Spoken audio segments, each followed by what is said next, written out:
All right, everybody. In those last few sections, there's a lot that I didn't understand. From the beginning of the text until those few sections, I was just like getting a lot of it.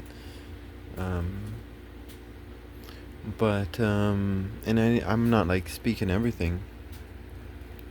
Um, but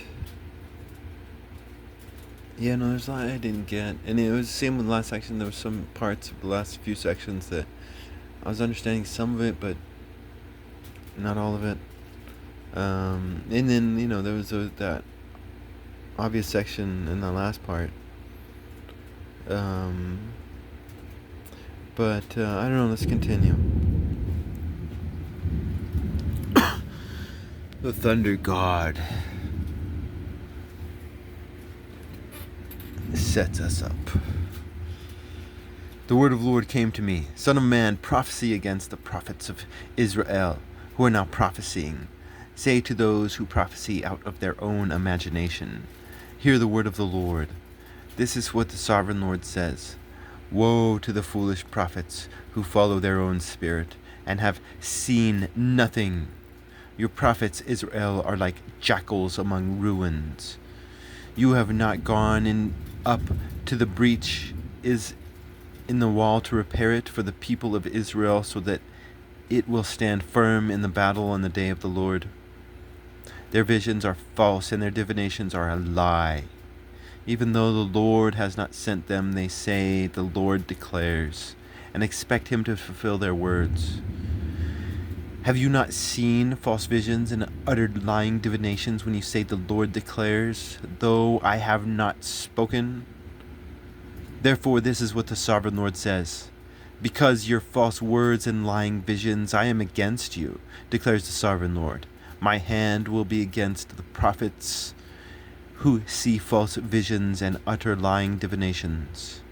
They will not belong to the council of my people or be listed in the records of Israel, nor will they enter the land of Israel. Then you will know that I am the sovereign Lord. Because they lead my people astray, saying peace when there is no peace, and because when a flimsy wall is built, they cover it with whitewash. Therefore, tell those who cover it with whitewash that it is going to fall. Rain will come in torrents, and I will send hailstones hurtling down. It just actually hailstoned here. No, that's funny. Anyways, and violent winds will burst forth. When the wall collapses, will people not ask you, where is the whitewash you covered it with? Therefore this is what the sovereign Lord says, in my wrath I will unleash a violent wind, and in my anger hailstones and torrents of rain will fall.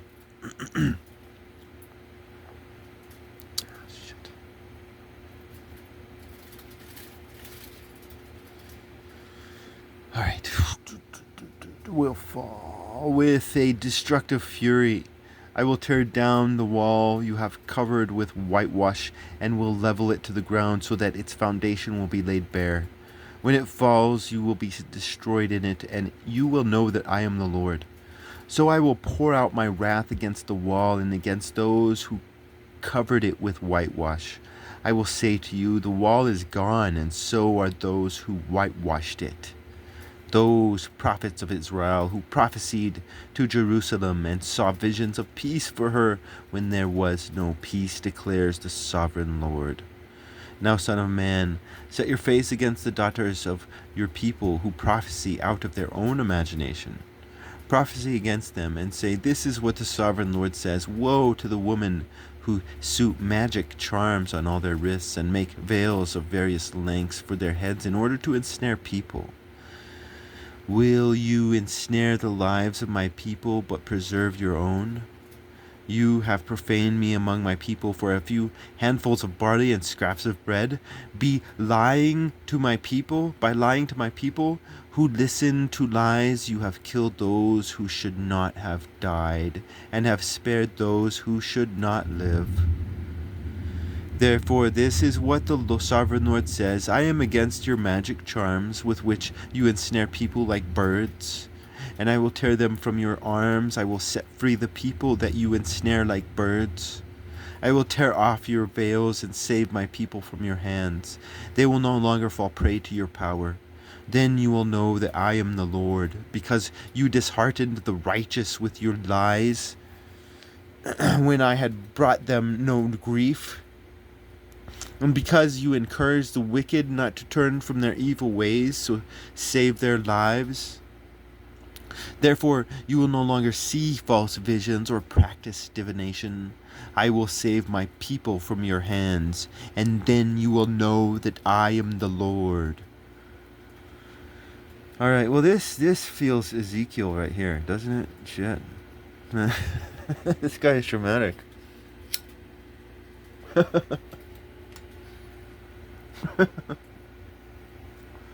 Good stuff, though. Like,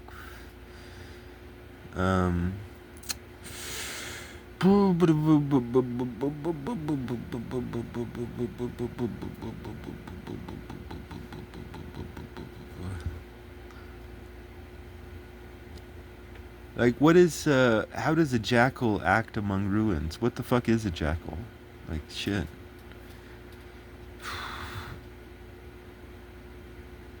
Okay, so here we go to, like, one of the things that's constantly being talked about in all of this. And that is, you have not gone up to the breaches in the wall to repair it for the people of Israel, so that it will stand firm in the battle on the day of the Lord. Right? And so, what is the wall? Right? Like in that last section, we saw that, you know, God has a heart of flesh. Right?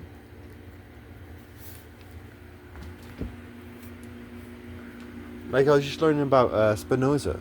And, you know, it's like Spinoza's God is just like this ethereal idea thought, Greek philosophical idea thought, you know, and it's just like, who would fucking want to worship a God like that? Seriously. But the God of Israel has flesh, a heart of flesh, right? You know, I think Ezekiel's calling these men cowards. He's like, these men are actually cowards. They put on all these pretenses. They, you know, they were given, they were handed to all this was handed to them. And they put on a pretense, but they're actually cowards. And when the day of the Lord comes, they're not gonna balls up.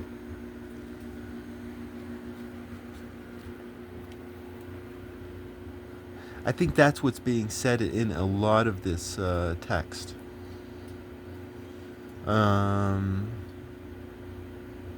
Covering it with whitewash, right? The whitewash, that's the, you know, that's the that's the pretenses of the Phoenician aristocrats, right? All these, you know, it's like they got money and they got honor and they got praise.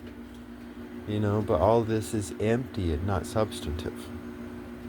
You know, I would really compare the God of Israel to this Scandinavian thought that the gods want to admire you, right? And I think that's what's definitely going on in this text.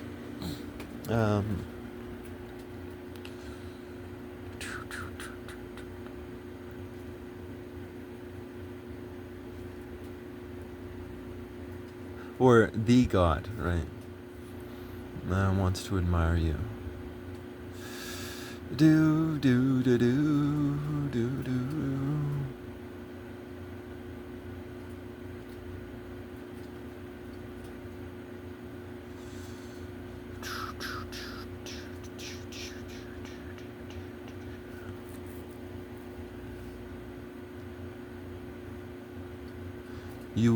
Will you ensnare the lives of my people but preserve your own, right? So you know, I don't know what's being said here, but it really sounds like that they're ensnaring the nations around them. And all the people of earth are God's people. But preserve your own. I don't know. What do you guys think?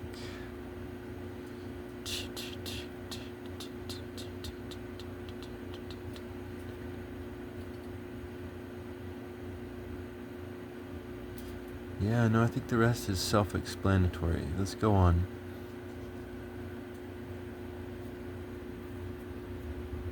Some of the elders of Israel came to me and sat down in front of me. Then the word of the Lord came to me. Son of man, these men have set up idols in their hearts and put wicked stumbling blocks before their faces. Should I let them inquire of me at all? Therefore speak to them and tell them, this is what the sovereign Lord says. When any of the Israelites set up idols in their hearts and put a wicked stumbling block before their faces, and then go to a prophet, I, the Lord, will answer them myself in keeping with their great idolatry. I will do this to recapture the hearts of the people of Israel who have all deserted me for their idols. Therefore say to the people of Israel, this is what the sovereign Lord says. Repent, turn from your idols, and renounce all your detestable practices.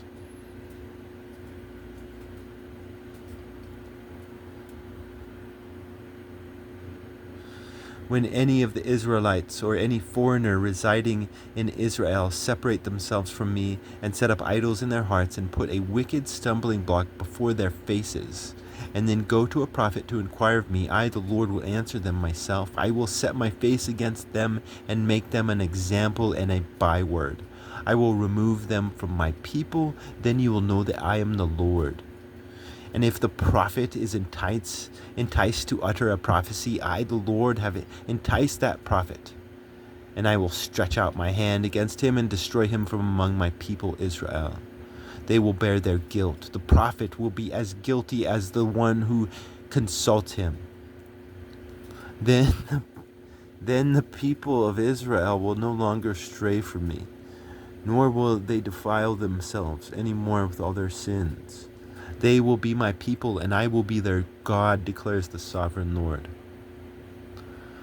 The word of the Lord came to me, Son of man, if a country sins against me by being unfaithful, and I stretch out my hand against it to cut it off its food supply and send famine upon it, and kill its people and their animals, even if these three men, Noah, Daniel, and Job, were in it, they could save only themselves by their righteousness, declares the sovereign Lord.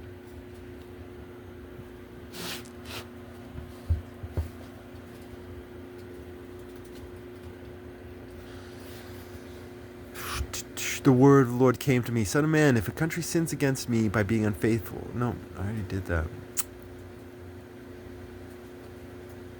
No. Okay, there we go. Or if I send wild beasts through that country and they leave it childless, and it becomes desolate so that no one can pass through it because of the beasts. As surely as I live, declares the sovereign Lord, even if these three men were in it, they could not save their own sons or daughters. They alone would be saved, but the land would be desolate. Or if I bring a sword against that country and say, let that sword pass through that land, throughout the land, and I kill its people and their animals. As surely as I live, declares sovereign Lord, even if these three men were in it, they could not save their own sons or daughters. They alone would be saved. Or if I sent a plague into the land and pour out my wrath on it through bloodshed, killing its people and their animals, as surely as I live, declares the sovereign Lord, even if Noah, Daniel, and Job were in it, they could save neither son nor daughter. They would save only themselves by their righteousness. For this is what the sovereign Lord says, how much worse will it be when I send against Jerusalem my 4 dreadful judgments, sword and famine and wild beast and plague, to kill its men and their animals. Yet there will be some survivors, sons and daughters, who will be brought out of it. They will come to you, and when you see their conduct and their actions, you will be consoled.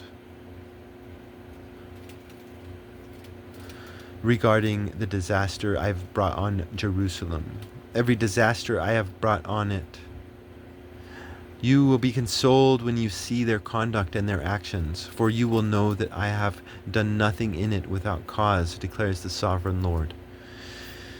All right. Well, I mean, this is all definitely like prophecy stuff's going on right now. Like he's deriding the false prophets, but then he just starts prophecy, I think, down there. All right. There's the stumbling blocks before their faces, right? Like, what is that all about? You know what? Oh, here, I want to go here. Turn from your idols and renounce all your detestable practices, right? And so it's like, what is this idols stuff? Like, seriously, what is it? It's idols. We worship idols. Because I mean, and all of you out there, like, what are you talking about? Because you worship a false god, right? Yeah, you're worshiping a false god or whatever. But that's not how this text is written. In this text is written, it's like it's poetry, you know, and poetry is coded, you know. Yeah, no, poetry is code.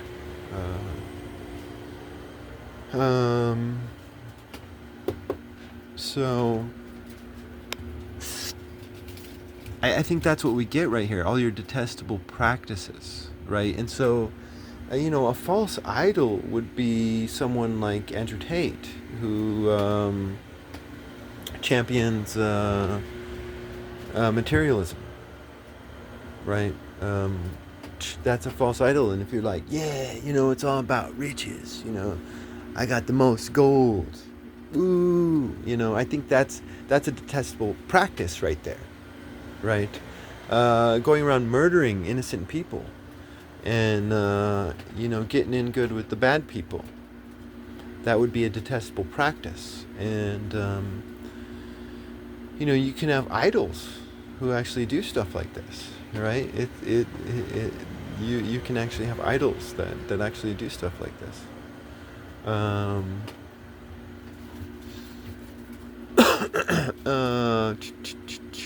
Yeah, it's all about who your heroes are, right?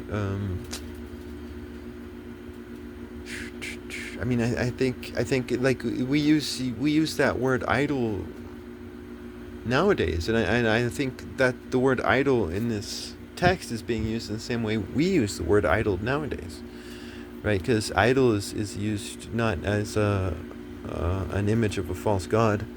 Idol is used as a someone that you look up to, right? So like we go back to the end of this text, and the children of these people are going to be loving, right? Because their actions and their conduct will console, will be consoling. And this will be consoling to a God whose heart is a heart of flesh, right? And so, yeah, no, I think that's totally what's happening in that. Yeah, this idol stuff, you know, false idols, you know, lead to bad behavior, you know.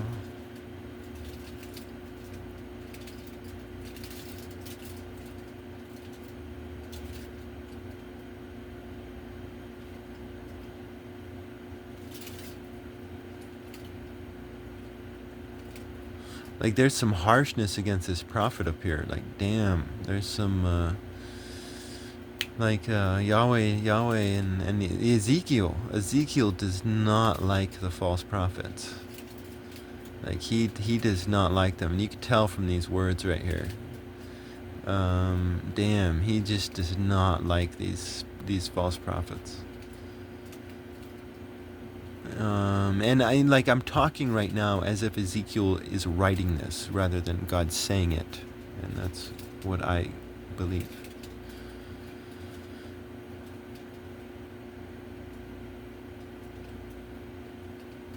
Right, because this is a God of merit, and so God is with you when you're wise, when you're loving, when you're brave, and so he's admiring Ezekiel's words in the same way I am. I'm not saying I agree with all of them, or I'm just trying to read this text. But he's got some a word skill, I think. Okay, then we go down to this Noah, Daniel, and Job. Again, it's righteousness, right? So they could only save themselves by their righteousness. So, like, Noah, Daniel, and Job are going to be participating in the destruction, like, right? And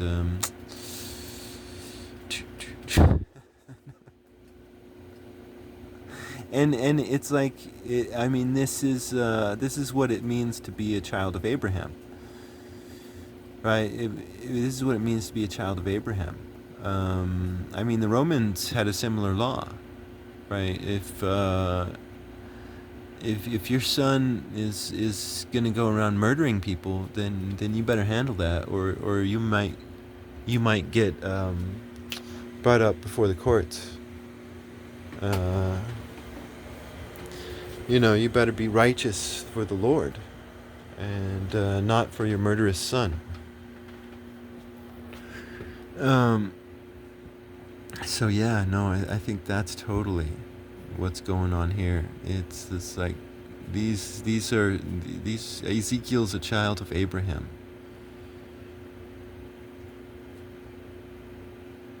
Dramatic shit, though, huh? Do. All right, you know what? I'm tired. We'll stop right here. I don't even know if I'm gonna continue. Yeah, I might drink one beer tomorrow. So, I don't know. Maybe I'll do one then. But I need to cut back. Oh man, no one's listening anyway. So, I think one or two people are listening. I don't know. But no, like, I like this Ezekiel. He's funny. He's really funny. And